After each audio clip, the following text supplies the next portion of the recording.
Diálogos sobre el Libro de Mormón. 2 Nefi, 28:30.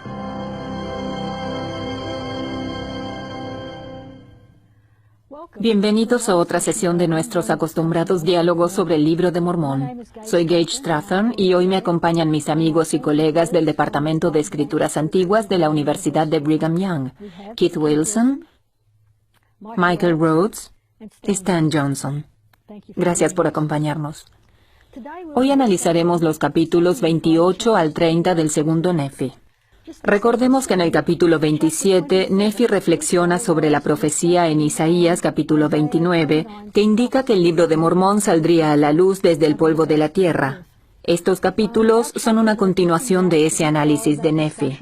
El capítulo 28 profetiza las circunstancias religiosas que iban a prevalecer cuando el Libro de Mormón saliera a la luz. El 29 es una advertencia para aquellos que rechacen el Libro de Mormón, y el 30 explica cómo el Libro de Mormón bendecirá las vidas de Israel, el pueblo del convenio, incluyendo los judíos, los lamanitas y los gentiles. Comencemos con algo del presidente Benson. Él dijo, el Libro de Mormón trae a los hombres a Cristo de dos maneras básicas. En primer lugar, habla de Cristo y de su evangelio de una manera clara.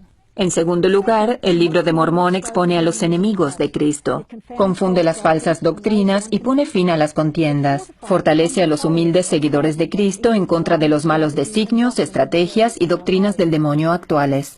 La clase de apóstatas del Libro de Mormón es similar a la de la actualidad. Con su infinito conocimiento del futuro, Dios modeló la historia que se escribiría en el Libro de Mormón para poder distinguir el error y combatir los falsos conceptos educacionales, políticos, religiosos y filosóficos de hoy.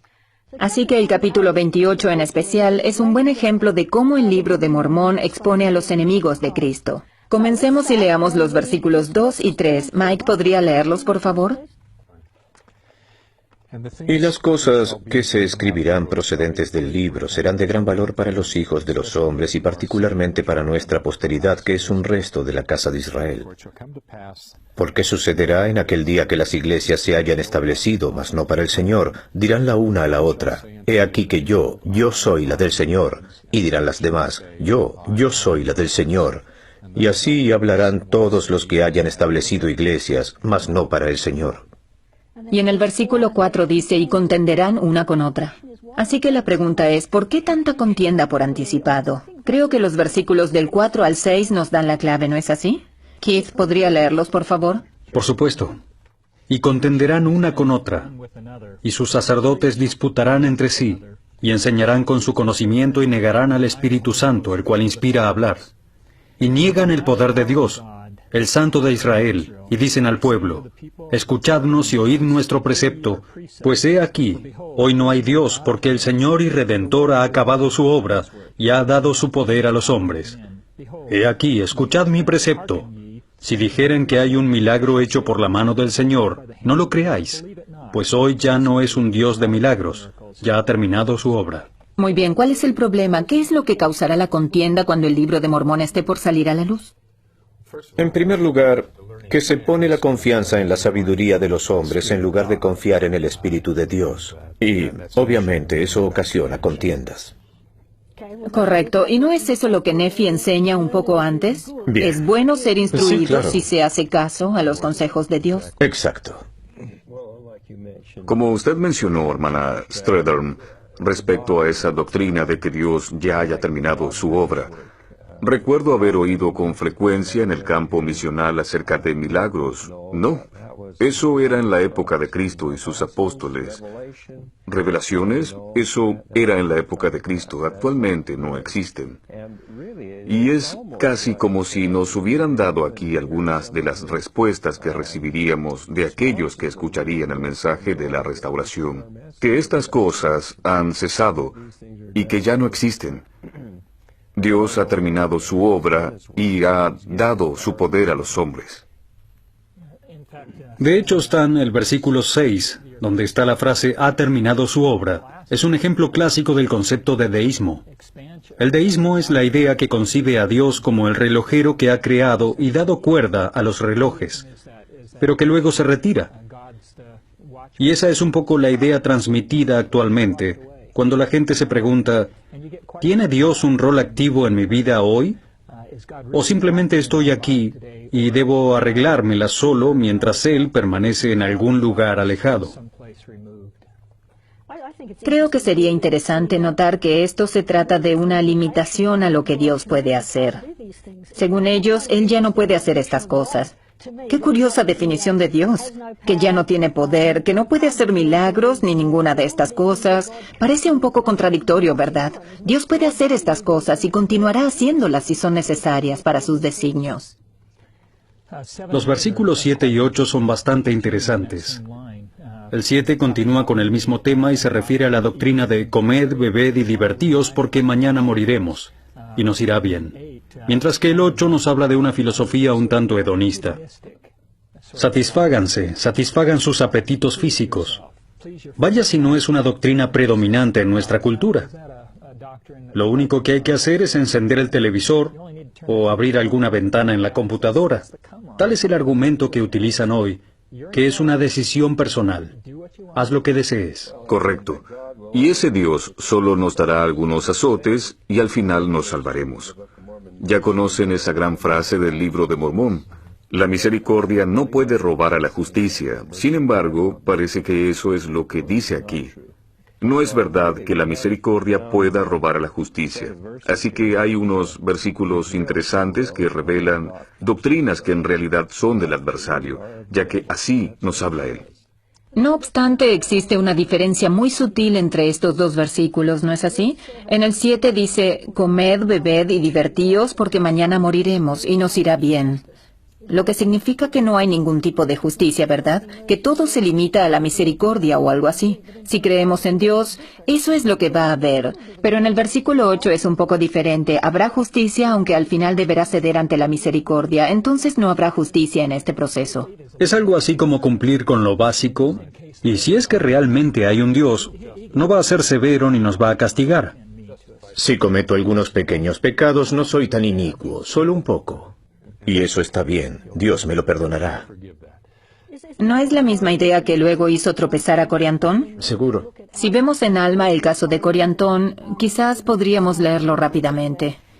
En Alma 42:1 dice, «Y ahora, hijo mío, percibo que hay algo más que inquieta tu mente, algo que no puedes comprender, y es concerniente a la justicia de Dios en el castigo del pecador, porque tratas de suponer que es una injusticia que el pecador sea consignado a un estado de miseria». Y luego agrega, me gusta mucho el versículo 30, «Oh, hijo mío, quisiera que no negaras más la justicia de Dios. No trates de excusarte en lo más mínimo a causa de tus pecados, negando la justicia de Dios.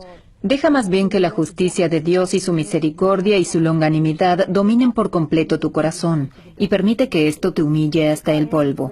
Coriantón es un muy buen ejemplo de alguien que cree este concepto filosófico, ¿verdad? Bien, y cuando pienso en los que dicen que enseñarán con su conocimiento y negarán al Espíritu Santo, el cual inspira a hablar, recuerdo que el presidente Packer mencionó en una de las conferencias que, por medio de cosas pequeñas y sencillas, se realizan grandes cosas. ¿Y son los débiles? ¿Cuál es la palabra del otro pasaje que cita? Son los débiles y sencillos quienes establecerán el reino. Verdaderamente, lo que nos califica para servir en el reino es el deseo de buscar y seguir las impresiones del Espíritu. Es bueno ser instruido, pero, como usted dijo, siempre que se haga caso a los consejos de Dios. Otro punto importante que toca está en el versículo 11. Todos se han salido de la senda, se han corrompido. Y en el 12 dice, a causa del orgullo y a causa de falsos maestros. Vaya, uno ve aparecer la palabra orgullo y recuerda al presidente Benson, un profeta que alzó la voz para advertirnos sobre el orgullo, y aquí en el Libro de Mormón se predice que cuando salga a la luz, el orgullo será un gran problema para los santos. Me gusta esta idea. Bueno, en realidad no, pero me resulta interesante lo de los falsos maestros. Entonces, lo que esto nos dice, en cierto sentido a nosotros, los santos, es que si no enseñamos por el Espíritu, de alguna forma nos convertimos en falsos maestros, ¿correcto? ya que el maestro debe ser el espíritu y si creemos que podemos enseñar de alguna otra manera, entonces ocasionamos problemas. ¿Y qué sucede? Terminamos enseñando esta doctrina falsa que se menciona aquí. Bien, en el versículo 14 se recalca la necesidad real de la restauración del Evangelio. Dice: todos se han extraviado, salvo unos pocos que son los humildes discípulos de Cristo. Sin embargo, son guiados de tal manera que a menudo yerran, porque son enseñados por los preceptos de los hombres. Creo que este capítulo sin duda subraya la razón por la que José Smith tuvo que restaurar la iglesia. No había ninguna iglesia verdadera sobre la tierra, todas enseñaban doctrinas de hombres en lugar de las de Dios, y habían perdido el espíritu. Y aparecen 3 ayes en el versículo siguiente. Ay, ay, ay. Eso no ocurre con frecuencia en las Escrituras, ¿verdad? No nos sucede muy a menudo. Es una señal de énfasis, así que esto es algo que debería preocuparnos sin duda. Sabes, Michael, me he preguntado sobre el significado de esa frase de Nefi en el versículo 14. Pero tú recalcaste que son guiados de tal manera que a menudo yerran, porque son enseñados por los preceptos de los hombres. Me pregunto si no habrá en el siglo XXI ciertas doctrinas fundamentales sobre las que Nefi desea advertirnos aquí, que puedan corromper nuestra capacidad de percepción. Por ejemplo, algunos de los grandes pensadores que han propuesto que el hombre evolucionó a partir de un animal, o algunas teorías que plantean que el hombre es una construcción social y niegan el alma humana. Quizás Nefi se refería a algunas de estas filosofías fundamentales de nuestra época al decir, están en error, ya que parten de una premisa falsa que su cultura ha aceptado. Yo pienso que la clave está en que cuando nos corrigen los profetas, videntes y reveladores, cuando el Señor mediante su ungido declara, bueno, esto debe cambiar, lo que trato de hacer es enfocar el diálogo en los versículos 20, 21 y 22. Parece que hay distintas formas en que Satanás intenta alejarnos de ese consejo cuando se nos corrige. Yo les digo a mis alumnos, no soy su obispo o presidente de estaca. A lo sumo soy su amigo y maestro, pero lo que diga acá no representa la primera presidencia o al quórum de los 12. Habiendo declarado esto, voy a intentar enseñarles doctrina correcta. En fin, como sabemos, de vez en cuando debe corregírsenos, no somos perfectos. Y cuando se nos corrige, como dice en el 20, podemos enojarnos o molestarnos, o ser humildes y sumisos, admitir el error y decir, está bien la corrección, eso no es doctrina verdadera, y tener una actitud humilde. O como dice el versículo 21, Satanás trata de pacificarnos. Todo está bien y Sión no importa de todos modos. Pero sabemos que eso no es verdad. La doctrina es crucial.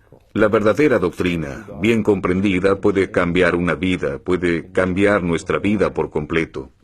También podemos pretender ser más inteligentes que el profeta, y puede seducirnos la idea de que no existe el infierno, o de que no debemos preocuparnos por este tipo de cosas. Y forma de llegar a cada uno. Nos conoce, ¿no es así? Y hallará la manera más adecuada para cada persona. De hecho, esta no es la única forma en la que va a tratar de atacarnos. No, lo hará de cualquier forma que funcione. Coincido mucho con esta frase. Y así el diablo engaña sus almas y los conduce astutamente al infierno. Parece que en esta época va a ser bastante sutil. Ya saben la forma en la que nos va a subyugar y alejarnos de la verdad. Luego en los versículos 24 y 25 continúa y dice, por tanto, ay del reposado en Sión, ay de aquel que exclama todo está bien. Es muy fácil pensar yo estoy bien, voy a la iglesia, cumplo con lo básico y he hecho muchas cosas buenas en la vida. Pero hay que comprender que lograr la salvación es un esfuerzo continuo y en lo que debemos trabajar constantemente. Me gusta el ejemplo de Alma cuando habla de la semilla que debe crecer y que debemos cuidarla. El testimonio, la rectitud, etc., son cosas en las que trabajamos constantemente. La mayoría de nosotros probablemente no hayamos alcanzado ese punto en que podamos decir, bueno, ya está, lo hicimos bien. Y si lo sentimos así, tal vez debamos hacer algo más. Sin embargo, resulta interesante cuando dice, ay del reposado en Sión. Esto casi nos hace pensar que no solo se refiere a personas fuera del convenio. Nosotros somos el convenio, y dice que los reposados en Sión dentro del convenio, cuidado, vean cuántas veces dice hay. Son muchas. En el 31 dice, maldito es aquel que pone su confianza en el hombre, o hace de la carne su brazo, o escucha los preceptos de los hombres, salvo cuando sus preceptos sean dados por el poder del Espíritu Santo. Una y otra vez se recalca que son las enseñanzas y la sabiduría de los hombres lo que ocasiona el problema, cuando no se las interpreta mediante el Espíritu Santo. Sí, y ¿no es sorprendente cómo estos ayes reiteran lo que ya hemos leído? Un buen maestro me enseñó una vez, si de verdad deseas saber qué es lo más importante en las Escrituras, observa lo que se reitera. Y aquí se reitera sobre el Espíritu Santo. Observen el versículo 26. Se niega el poder de Dios y el don del Espíritu Santo. No necesitamos más. También se repite en el 27 y se reitera luego, de modo que si no entendemos que necesitamos más, es porque estamos dormidos. Y el 30 es un gran versículo en el que Nefi explica el proceso que emplea el Señor para enseñarnos. La frase línea por línea, precepto por precepto, un poco aquí y un poco allá, me recuerda lo que dijo José Smith. Cuando suben una escalera, tienen que empezar desde abajo y ascender peldaño por peldaño hasta que lleguen a la cima. Y así es con los principios del Evangelio. Deben empezar por el primero y seguir adelante hasta aprender todos los principios de la exaltación. Pero no los aprenderán, sino hasta mucho después que hayan pasado por el velo. Debemos pasar por este proceso sin frustrarnos por no comprender todo desde el principio. Sí, muy bien. ¿Y qué les parece el capítulo 29? Contiene palabras muy potentes en cuanto al libro de Mormón y la Biblia y la relación entre ellos. ¿Qué cosas captaron su atención en este capítulo?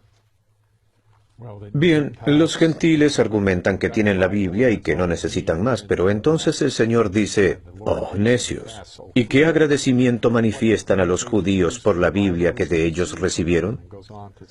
Y continúa diciendo que los han maldecido y aborrecido, aunque saben que no son los que les han dado lo que ellos manifiestan atesorar, y los han tratado como la escoria de la tierra. Oh, necio, ¿qué dirás? Una Biblia. Tenemos una Biblia y no necesitamos otra Biblia. ¿Tendríais otra Biblia de no haber sido por los judíos? Necio. Qué fuertes palabras para ser palabras del Señor. ¿Cuántos de nosotros hemos escuchado recitar el versículo 3 al golpear puertas en la misión? Pienso que hemos escuchado lo mismo en diferentes idiomas. Recuerdo haber oído esa frase cuando las personas decían, bueno, en realidad no necesitamos el libro de Mormón. Y se me ocurre que Nefi pudo haber visto mi conversación en la puerta con esta mujer. Una de las cosas que me gustan de este capítulo está en el versículo 7. ¿No sabéis que hay más de una nación? ¿No sabéis que yo, el Señor vuestro Dios, he creado a todos los hombres y que me acuerdo de los que viven en las islas del mar? Entonces la palabra de Dios es importante para todos. Además, según la ley mosaica, se debía decidir todo asunto por boca de 2 o 3 testigos. Pero lo que más me gusta está en el 8. Dice, por tanto hablo las mismas palabras así a una como a otra nación. Y cuando las 2 naciones se junten, el testimonio de las 2 se juntará también. Me gusta mucho esta metáfora. A veces pienso que se puede culpar un poquito a los santos de los últimos días por decir el libro de Mormón es importante, que es verdad, pero se deja a la Biblia un poco excluida. No obstante, al leer y estudiar el libro de Mormón, he hallado muchos elocuentes pasajes en que éste habla de la Biblia. Leí citó a José para decir que la Biblia y el libro de Mormón crecerían juntamente para confundir las falsas doctrinas y poner fin a las contiendas. Me fascina esta metáfora. Y aquí tenemos a Nefi otra vez que dice que los 2 libros deben ir juntos. Están diseñados para funcionar juntos. Luego Mormón repetirá lo mismo en Mormón 7. Debemos comprender que el libro de Mormón, al menos en parte, está para ayudarnos a entender la Biblia y dar testimonio de su veracidad, lo cual es un importante mensaje del libro que debemos valorar. Bueno, a mí también me gusta esa metáfora de que se juntan. ¿En qué etapa de la historia humana ha habido naciones con tanto contacto y tan mezcladas? Es decir, antes de nuestra época y de la era de la información, había mucha más división, pero ahora la situación es más globalizada. Y es entonces cuando el Libro de Mormón se juntará con la Biblia en estas profetizadas condiciones y obrarán conjuntamente. Y no solo con la Biblia, sino también con doctrina y convenios, la perla de gran precio y las palabras de los profetas modernos. Todas estas cosas se juntarán para aclarar más el Evangelio de Jesucristo y lo que debamos hacer para aplicarlo en nuestra vida. Continuando con lo que decía usted, decía que crecerán juntos para confundir las falsas doctrinas. Pienso que salvo que el Libro de Mormón crezca junto con la Biblia, no tendremos el poder necesario para confundir las doctrinas falsas. Existen algunas cosas que se enseñan mejor en la Biblia que en las escrituras de la Restauración. No son muchas, pero las hay. Y sinceramente hay algunas cosas que se enseñan en la Biblia que si no existieran como complemento, francamente, lo demás no bastaría. Incluso el Libro de Mormón lo admite. Ether dice en el primer capítulo, no vamos a analizar esto porque ya está en la Biblia. Así que, para confundir las falsas doctrinas, debemos permitir que crezcan juntas. Creo que la mejor metáfora es la de un matrimonio muy unido. Los cónyuges son distintos, pero se complementan entre sí y aportan muchas cosas al matrimonio. Es verdad que individualmente tendrán fortaleza, pero no es lo mismo que juntos. Irónicamente, esta es una de las cosas por las que se nos juzga como miembros de la Iglesia, ya que presentar otro volumen de escrituras provoca que la mayoría de los cristianos crean que la Biblia lo es todo. Es una ironía que el Libro de Mormón, que respalda la Biblia, sea lo que se nos reprocha como la razón por la cual no seríamos cristianos. Esto resulta doloroso al considerar el mensaje del Libro de Mormón. Muy bien, pasemos al 30. Stan, ¿podría leer los versículos del 1 y 2, por favor? Sí. Ahora bien, he aquí, amados hermanos míos, quisiera hablaros, porque yo, Nefi, no quisiera permitiros suponer que sois más justos de lo que serán los gentiles. Pues he aquí, a no ser que guardéis los mandamientos de Dios, todos pereceréis igualmente. Y a causa de las palabras que se han dicho, no debéis suponer que los gentiles serán totalmente destruidos. Porque he aquí, os digo que todos aquellos gentiles que se arrepienten son el pueblo del convenio del Señor, y todos los judíos que no se arrepientan serán talados, porque el Señor no hace convenio con nadie, sino con aquellos que se arrepienten y creen en su Hijo, que es el Santo de Israel. Bien. Aquí dice algunas cosas sobre la importancia de los convenios y de lo que define a un pueblo del convenio. Israel puede ser parte del convenio, y de hecho este comienza con Abraham. Pero recuerdo que Pablo dijo que no todo el pueblo de Israel es Israel. No se trata tanto del linaje, sino que hasta cierto punto se trata del convenio que hacemos, ya fueran gentiles o de la casa de Israel, y eso es lo que realmente importa.